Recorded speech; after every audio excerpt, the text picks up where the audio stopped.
አሁን ቀደም ብሎ የመናገር ፍላጎት ባይኖርንም ላለፉት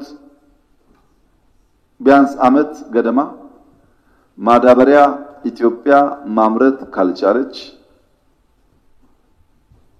በርካታ አርሶ አደር ሚነካ ጉዳይ ስለሆነ ከምግብ ጋር የሚያያዝ ጉዳይ ስለሆነ በዘላቂነት መፍትሄ ልናገኝ አንችልም በሚል ስናጠና ቆይተናል።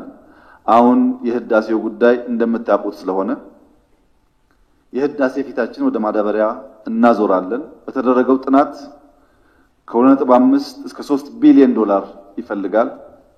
በጣም በርትተን ከሰራን ቢያንስ 3 አመት እና ከዚያ በላይ ጊዜ ይፈልጋል። ማዳበሪያ ፋብሪካውን በበቂ ደረጃ ኢትዮጵያ ውስጥ አቋቁሞ ለመስራት አሁን ሁለተኛው ህዳሴያችን የሆነው ማዳበሪያ ፋብሪካውን ከተቻለ በጆይንት ቬንቸር ከግሉ ሴክተር ጋር ከዚያም ከፍሎ ከተገኘ በፕራይቬት ኢንቨስትመንት ካልተቻለ ግን በመንግስት በራሱ የግድ የማዳበሪያ ፋብሪካ የኢትዮጵያን ፍላጎት ሊመልስ በሚችል መልኩ መፍጠር ይኖርብናል።